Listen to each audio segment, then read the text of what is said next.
Some farmers realize they will soon have to manage with less water. Man Pai Pakwan is a rice farmer living in Conbury in northeastern Thailand. Farmers here use water from the upper Mun River, a tributary of the Mekong. They get their water from a local reservoir, but soon it will also supply water to the nearby city of Korat.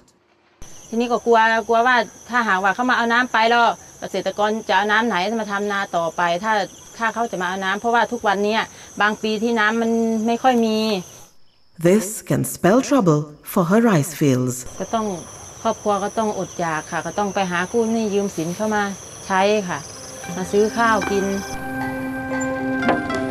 Environmental changes are already affecting freshwater fishing on the Mekong.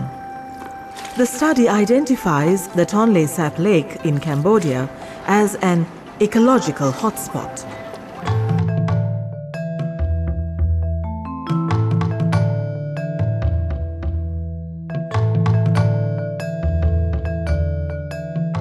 We live on 200 islands. The highest point on any of these islands is just 1.5 meters above sea level.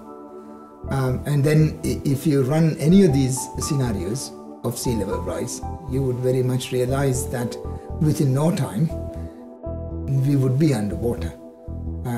This is a very real threat to us. Even now, a number of islanders are having to move homes from where they live to elsewhere. There's a serious erosion problem, coastal erosion problems. So that's very real and it's happening now.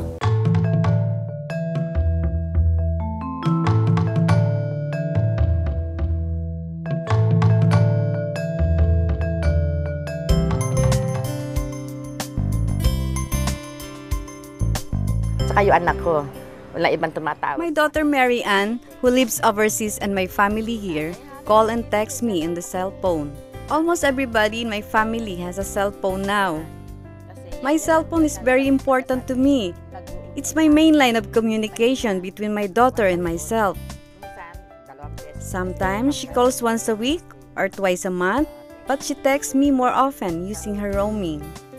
Earlier, we depended entirely on the tricycle earnings. Thanks to Mary Ann, we're a bit better off now. 1,000 kami. Mary Ann deposits 1,000 reals into my bank account every month. She sends it in the first week of the month, around the second or the third, latest by the fourth. She always calls me when the money has been sent. It usually arrives on the same day. I don't want to go to the bank just to check. I could be wasting my time.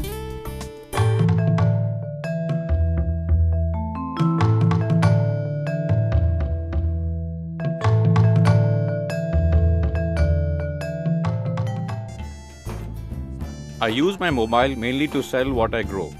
It also helps me keep in touch with family and friends. Because of the mobile, I now save a lot of time and my work gets done easily. Before going to the market, I call my buyers and alert them my flowers are coming. We agree when a delivery should happen. Earlier, we had no way of tracking our stock. We used to find out 4 or 5 hours later. There was no immediate contact. This wasn't ideal with perishable goods like flowers.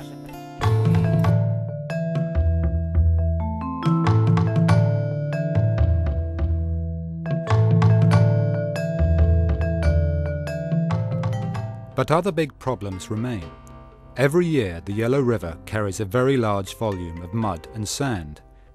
This is a result of soil erosion upstream, which is being addressed by a conservation agriculture project implemented by Chinese researchers with international partners. It's being supported under the CGIAR Challenge Programme on Water and Food. We are visiting Luoyang in the southeastern Chinese province of Hainan. These are dry lands where farming is done mostly with rainwater.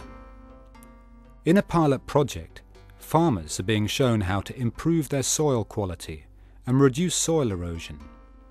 Several conservation methods are being promoted. These include using mulch on farmlands and growing cover crops. Both methods increase the shade and help retain soil moisture. Reducing or doing away with farmland ploughing is another approach.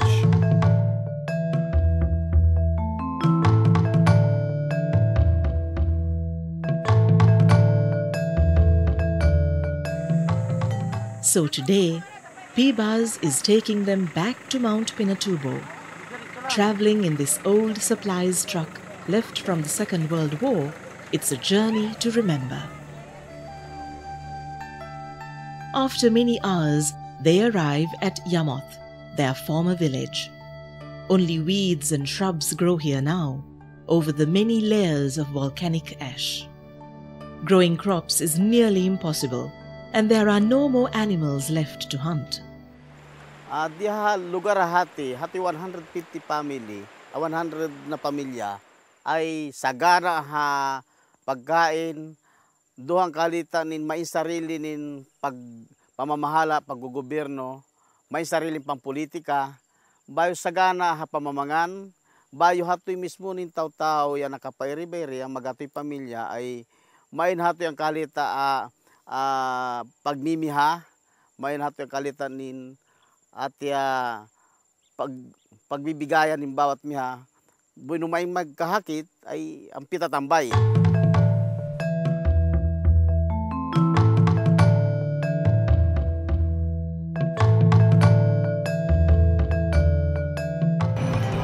Kabul's expanding population has put immense pressure on the city's resources. But now, it is beginning to show signs of recovery in spite of a fragile security situation. Kabul's 5 million residents are determined to make things better. They smile despite tough conditions and harsh winter. They need help from the international community to get electricity, cleaner fuel, so that these children have a chance to breathe clean air again.